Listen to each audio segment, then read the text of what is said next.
The cold bus stop night was colder than usual. The sky above Los Angeles was quiet, wrapped in thick gray clouds that swallowed the moonlight. Streetlights flickered on and off as a cold wind swept through the nearly empty streets. It was almost midnight. Most people were already inside their warm homes. But at one lonely bus stop near Sunset Boulevard, a woman stood completely still, hugging herself tightly to stay warm. Her hands were red. Her lips trembled. Her coat was thin and clearly not made for winter wind. She looked like someone who had fallen through the cracks. Her shoes were scuffed, her hair was messy, and her eyes looked tired, like they carried the weight of 1,000 long days. But there was something else in her eyes too, something unspoken, something that whispered strength, even in silence. A few feet away, someone watched her quietly. Keanu Reeves had just finished a small charity event nearby. He was dressed in a simple jacket, jeans and boots, nothing flashy, no bodyguards. He was alone, like he often preferred to be. He didn't drive tonight. He liked walking through the city. Sometimes it reminded him of when he had nothing. He found peace in the quiet corners where no one expected to see a Hollywood star. As he waited for a cab, his eyes kept going back to the woman. She was shivering hard now, rubbing her hands together, then blowing on them, then curling her arms tighter around her chest. He looked at her coat again. It was more like a cardigan, too thin. Not enough. He saw her glance at the bus schedule again. No bus in sight. Keanu stepped forward slowly. "You okay?" he asked softly. The woman turned, startled. She looked at him for a long moment, like her brain was still catching up with his face. She blinked. I'm fine.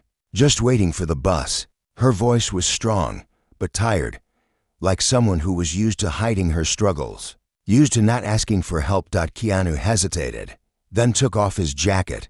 "Here," he said gently, holding it out. "You look cold." Her eyes widened.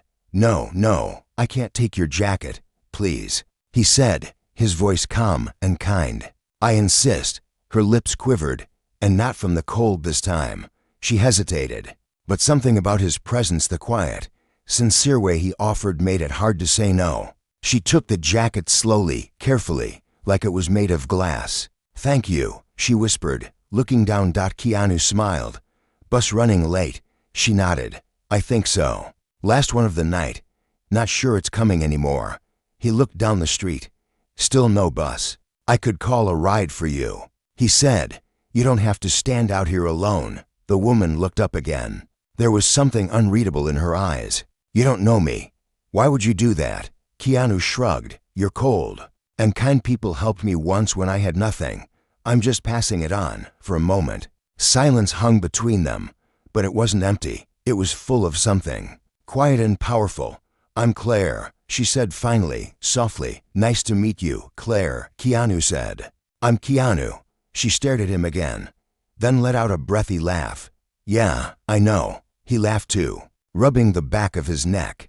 "Guess it's hard to blend in sometimes." They both stood there, the moment slowly warming despite the cold air. Claire looked down at the jacket wrapped around her. "This is too kind," she whispered again. "I'll give it back." "No rush," he said. "I'm not in a hurry." Then he reached for his phone to call a ride for her. But what he didn't know was this.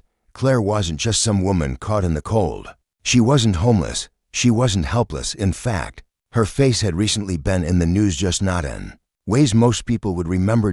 Claire was the acting CEO of the World Health Organization. She had come to Los Angeles for a silent visit, a medical conference, a few anonymous hospital reviews. She dressed plainly to avoid attention. She didn't take cars or security. She believed in seeing things with her own eyes, without fanfare. And now, here she was wearing Keanu Reeves' jacket, feeling kindness from a stranger who had no idea who she was. Her chest felt tight, not from the cold, but from something deeper, something she hadn't felt in years. Human connection. Keanu handed her the phone. "You can put in your address." Claire looked at him. Her fingers hovered over the screen. Then she said quietly, "Can I tell you something?" He nodded. She looked down.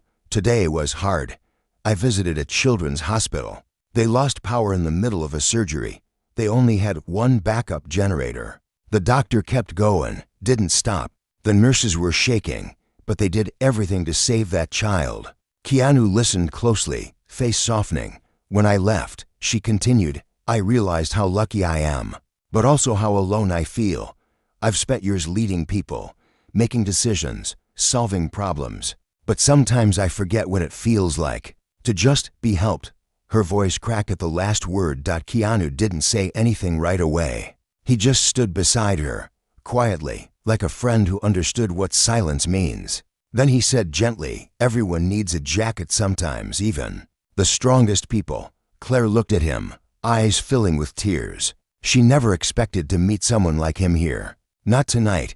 Not like this. And Keanu Reeves, who had offered his warmth to a stranger, had no idea how far that kindness would ripple, because Claire would remember this moment, and she would not forget the man who gave his jacket without asking who she was. The ride they almost missed. The car pulled up slowly, its headlights cutting through the cold mist hanging over the street. Claire hesitated for a moment before stepping toward it. The jacket still wrapped around her shoulders felt warmer than any coat she had worn in years, not just because of the fabric, but because of what it meant. She paused with the door half open and turned back to Keanu, who was still standing near the bus stop with his hands in his pockets. Are you sure you don't want it back? She asked. Keanu shook his head with a soft smile. Keep it for now. It suits you. Claire chuckled gently, something about his voice making the night feel less lonely. You're not like most people. He raised an eyebrow. I get that. A lot. No, I mean it, she said. Most people walk past. They pretend they don't see you. Keanu nodded slowly. Yeah, I know that feeling too well. She held his gaze. There was no celebrity shine in his eyes, just kindness and quiet sorrow, maybe a little loneliness too. It felt like looking into a mirror. The driver cleared his throat, reminding them the car was still waiting. Where are you headed? Keanu asked as she stepped inside. Claire paused. Honestly, back to my hotel. The day wore me out. He nodded. Get some rest. But right before she closed the door, she stopped. Her fingers gripped the edge of the car window. Do you want to come? She asked, unsure where the question came from. Just maybe have a coffee in the hotel lobby? I owe you at least that. Keanu looked surprised, but then he smiled. Sure, I'd like that. They both sat in the back seat, the quiet hum of the car filling the silence. Neither of them spoke for a while. Not because they didn't have anything to say, but because sometimes stillness is enough. Claire looked out the window. You know, people think leaders are always confident, always strong. But most days I feel like I'm just trying not to fall apart. Keanu nodded slowly. People think actors are always happy to, or that we have all the answers. But I've learned that being honest about not being okay, that's where real strength lies. She looked at him again. Why do you help people? He turned toward her, his voice gentle. Because I know what it's like to be ignored. And sometimes one kind moment can pull someone back from a dark place. Her throat tightened. I'm not used to being helped. It feels strange, uncomfortable even. He didn't say anything. He just offered a look that told her it was okay, that she didn't need to explain. When they reached the hotel, the driver opened the door, and they stepped into the warm light of the lobby. The staff at the front desk gave Keanu a curious look, recognition in their eyes, but said nothing. Claire led him to a quiet corner where soft jazz played and a fireplace glowed. A waiter brought them coffee. They sat across from each other in silence at first, but slowly, the words started flowing. My name's Claire Hart, she said. I work in public health. Keanu didn't ask further. He could tell she wasn't ready to share the full truth, and he respected that. You? She asked. I'm in the movie business. He replied simply. She smiled, figured. Don't hold it against me, he joked. She laughed. Only if you're a bad actor. He grinned. Then I'm safe, barely. The mood lightened. But underneath the laughter, there was something deep growing between them. Not romance, not yet, but understanding. Something honest. As they finished their drinks, Keanu stood and stretched. I should let you rest. Claire stood too. Thank you again, for the jacket, and for everything. He looked at her one last time. Take care of yourself, Claire. She watched him walk out the lobby door into the cold night, his hands still stuffed in his pockets. This time, he didn't have a jacket. She clutched the coat tighter around herself. What he didn't know was that the next morning, her name would be on every news channel, but not for the reasons he might expect. And he didn't know that someone had snapped a photo of him walking away from the bus stop jacketless, but smiling, and posted it online. The world was about to find out what happened at that lonely bus stop, and Keanu was about to get a call that would change his week, maybe even his life. The photo that broke the silence be morning. The cold night had faded into a soft, golden sunrise. The streets of Los Angeles stirred to life. Coffee shops opened. Sidewalks filled with early commuters, and the city's usual noise returned. But tucked inside the buzz of traffic and news headlines was a photograph. A single moment caught in time. The image was simple. Keanu Reeves walking away from a dimly lit bus stop. No jacket. Hands in his pockets. A faint smile on his face. In the background, barely visible, stood Claire, wrapped in his coat, looking down at the pavement like the weight of the world had just shifted. Someone had snapped the photo from across the street and posted it with the caption, "A real star." Gave his coat to a woman waiting alone at midnight. No cameras, no spotlight, just kindness. The post went viral within hours. Across Twitter, Instagram, and news feeds. People began sharing the image. Words like gentleman, hero, and this is how you treat people flooded the comment sections. Fans praised him. Strangers admired him. But most people didn't know the full story. And neither did Keanu. He was sipping a quiet cup of coffee at a small downtown cafe when his phone buzzed. Non-stop messages from friends, reporters, and fans stacked one after another. "Dude, you're trending. Was that really you at the bus stop? Everyone's talking about the jacket." He stared at the screen, confused at first. Then he saw the photo, and his heart dropped, not in fear, but in surprise.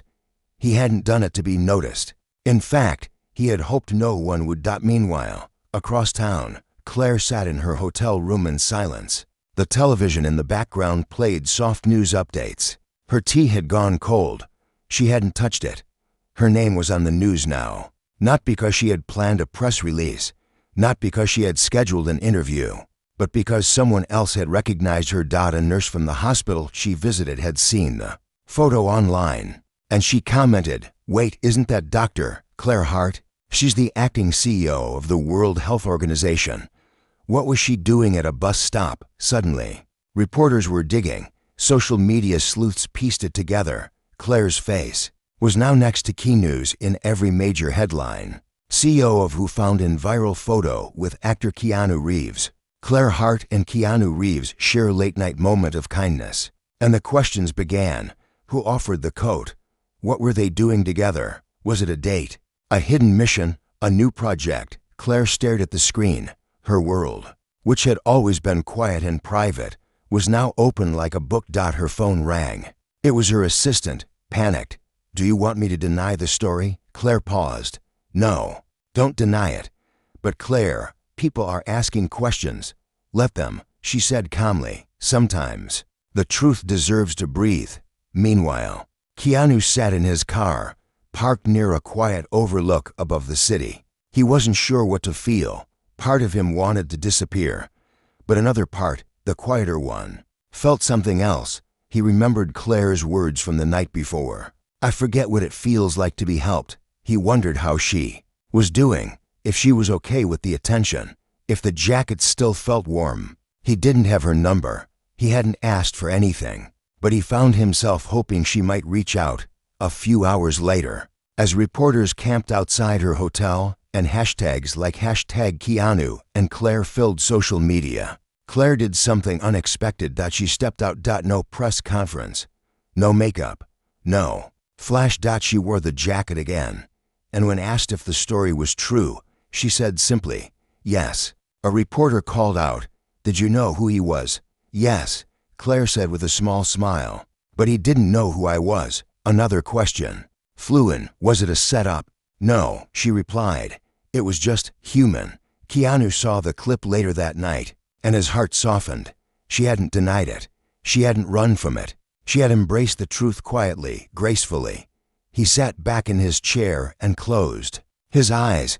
He thought about calling someone to find her, But instead, he decided to wait. If their paths were meant to cross again, they would dot, but what neither of them knew yet was that someone powerful had also seen the photo. Someone from the United Nations dot, and that moment of warmth at a bus stop. It was about to become a doorway to something much bigger. Asterisk the unexpected invitation. A gentle knock echoed through Claire's hotel room. She opened the door slowly, expecting more reporters or another call from her assistant. Instead, it was a young woman in a tailored suit, holding a sealed envelope. "Dr. Hart," the woman said softly, "this is for you, from the United Nations headquarters." Claire blinked. "The UN? Yes, ma'am, it's urgent." The woman bowed slightly and stepped away. Claire stared at the envelope for a long second before carefully opening it. Inside was a letter, short, formal, and deeply unexpected. "Dear Dr. Hart, we would be honored if you would speak at the upcoming Global Summit on Humanitarian Empathy. Your recent moment with actor Keanu Reeves has inspired a global conversation on humility and kindness. We believe your presence could spark something far greater. Sincerely." Secretary General Anton Devrouche sank onto the edge of her bed, the letter trembling in her hands. What started as a cold night waiting for a bus had now become an invitation to speak on behalf of something far more powerful than policy or politics: human decency. She looked out the window, her thoughts drifting to Keanu again. She wondered where he was, what he might be thinking now that their photo had taken over the world. She hadn't heard from him, but she hadn't forgotten him either. And somewhere across the city, Keanu was dealing with a different kind of storm. Paparazzi now followed him even more closely. People came up to him on the street, not asking about his next movie but about the jacket and the woman and the night. Everything changed. He had kept quiet. He didn't want to steal the moment from Claire. She had the voice. She had the story. He had simply done what felt right. But when his manager finally tracked him down and handed him a message from the United Nations, Keanu's eyebrows lifted. "What's this?" he asked, reading the top line. "We would be honored if you joined Dr. Claire Hart as a co-speaker at the Humanitarian Empathy Summit." He leaned back in his chair and let out a deep breath. He hadn't expected this. Not the spotlight, not the invitation, not the weight of it all, but something in him said this wasn't about fame or cameras. It was about finishing what had started on that cold night. And maybe, just maybe, he wasn't meant to walk away from it just yet. A week later, Claire stood backstage at the United Nations Assembly Hall in Geneva. The room was filled with world leaders, scientists, doctors, and educators from every corner of the globe. Cameras rolled. Translators waited in their booths. The air felt thick with anticipation. She adjusted the sleeves of her blazer Keanu's jacket carefully folded in her hands. It was too informal to wear here, but she brought it anyway. It had become more than just cloth. It was now a symbol of something real. A staff member approached. "Dr. Hart, Mr. Reeves just arrived." Her breath caught. She hadn't seen him since that night. She turned slowly, and there he was. Keanu walked through the backstage entrance wearing a dark suit. No tie. Simple as always. But his eyes lit up when they met hers. "Hey," he said. Softly, she smiled. "You came. I couldn't let you do this alone." There was a long pause. Not awkward, just full. "You kept the jacket," he said with a small smile.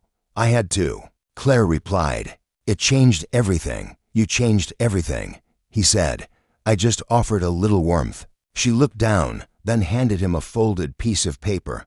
"They want us to speak together." He raised his eyebrows. "Do you want that?" "Yes," she whispered. "I really do." They stepped out onto the stage, side by side. As they reached the podium, the entire room fell silent. Claire spoke first. She shared her story, not the one from the headlines, but the real one. About visiting that hospital, about the child who almost didn't make it, about the loneliness of leadership, and about the stranger who offered his jacket with no idea who she was.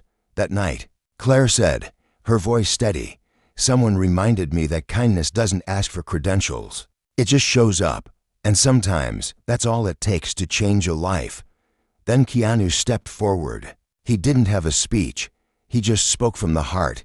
"I didn't know Claire was a doctor or a CEO.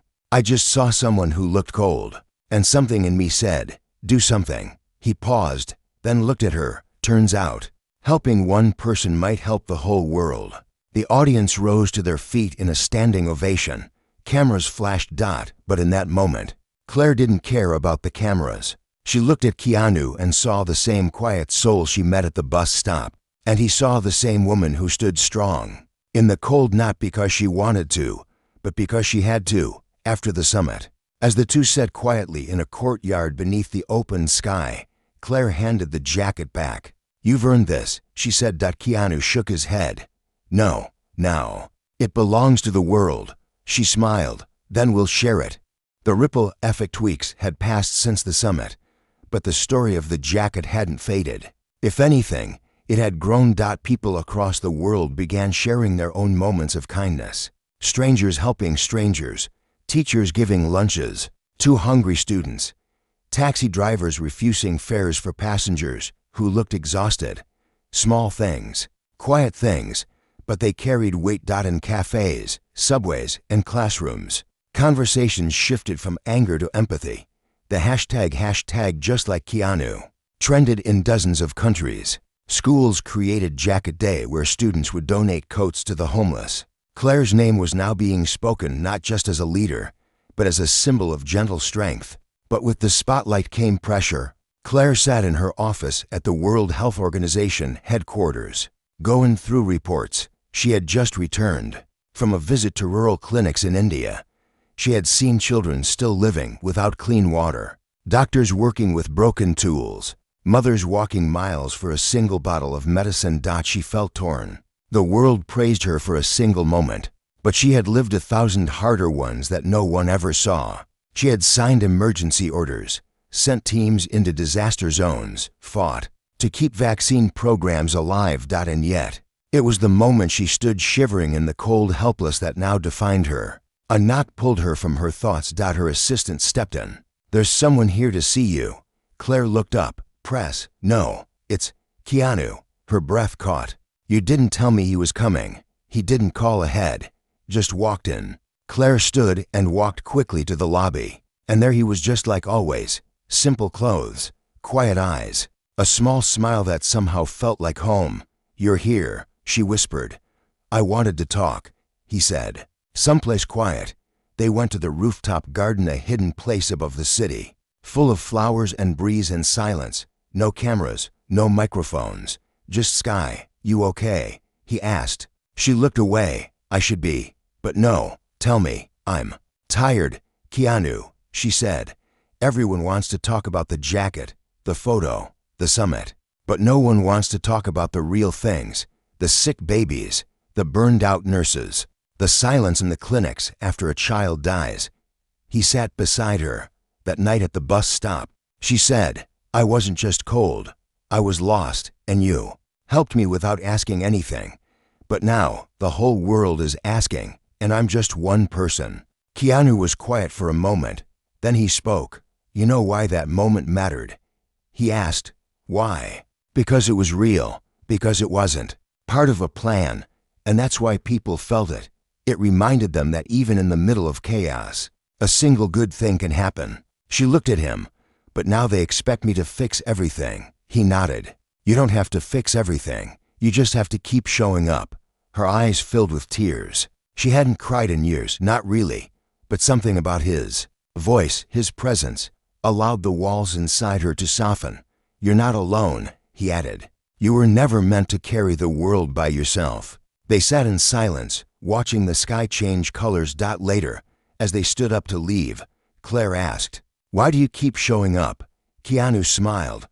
Because the jacket still fits. That night, Claire wrote something different. Not a press release, not a policy paper. A letter. Dear world, I am not perfect. I am not a superhero. But I am here. And sometimes, being here is enough. If you ever feel alone in the cold, know this kindness finds its way. And it starts with one person, one gesture, one moment. She posted it quietly, no signature, just initials. C.H. The post reached millions overnight.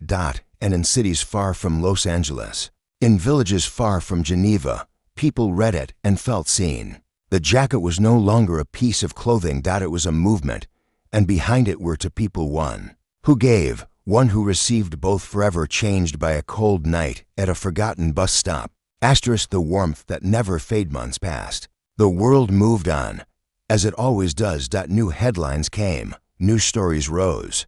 But the memory of the jacket, the night, the speech, the letter never really faded. It settled into people's hearts like a quiet fire, warming them during colder times. The kindness didn't stop. Across Africa, hospitals received anonymous donations, medical equipment, clean bedsheets, solar generators. The packages simply read, "From a friend who saw the night differently." In Brazil, a young teacher started a weekly tradition in her classroom. Every Friday, she'd ask her students to share one moment of kindness they witnessed. She called it the Jacket Story Circle. In London, a businessman stopped during a storm to help an old woman who had fallen. When asked why, he simply said, "Because someone helped someone once, and it mattered." The ripples continued. But what about Claire and Keanu? Did their paths ever cross again? The answer came one quiet afternoon. Claire had taken a short break, something she rarely allowed herself. She traveled north to a small village in Norway, tucked between the mountains and the sea. There was no internet, no flashing cameras, just trees, snow, and silence. She had rented a tiny cabin near the water. On the second morning, while walking to a nearby cafe, she saw a familiar figure sitting on the bench outside, head down, reading a book, wearing, of course, a jacket. Her jacket. He looked up. They stared at each other for a long, quiet moment. Then she smiled. "You followed me." Keanu closed the book and stood. "I didn't know you'd be here. I just needed quiet." She sat beside him. "Me too." For a while, neither of them spoke. Just the sound of waves in the distance, the wind through pine trees, the breath between two people who had seen the world change and were still figuring out how to remain unchanged within it. "Do you miss it?" she asked finally. "What?" "The silence before all this." He nodded slowly. "Sometimes. But then I remember how many people we touched, and I think maybe the noise was worth it." Claire leaned her head back, letting the cold air fill her lungs. "I've thought about that night a lot," she said, "about why it mattered so much." "Me too," he replied. "And I think it wasn't about the jacket," she added. He looked at her, curious. "It was about being seen," she said. "You saw me, not as a doctor, not as a CEO, not as a news headline, just as a person." Keanu nodded. "And you saw me too." A pause. "That's rare," she whispered. They spent the rest of the day walking through snow-covered paths, talking about nothing and everything. Laughter came easily. Silence felt safe. By evening, they were back at the cabin, a fire burning softly in the corner. Claire poured 2 cups of tea and handed one to him. "You know," she said, "I've spent years traveling the world, trying to fix things, but it turns out the thing that changed the most was me." Keanu smiled. "Me too." They sat near the fire, side by side. No scripts, no speeches, just a people who found something extraordinary in the most ordinary moment. Sometime later, back in Geneva, a small museum exhibit opened at the World Health Organization's headquarters. Inside a glass case stood a single item, a worn, dark jacket. The placard beside it read, "This jacket was given to a woman waiting at a bus stop on a cold night." It didn't just warm her body, it reminded the world that kindness, when given freely, can change everything. Keanu never took another role that didn't align with his values again. Claire began a new program focused on mental health and compassion for frontline workers. She called it the Warmth Initiative. They kept in touch, sometimes through letters, sometimes in person, but always with the unspoken truth that their lives were forever linked by that one quiet act. Not because they meant to be heroes, but because they chose to care when no one was watching. And for millions around the world, that was enough.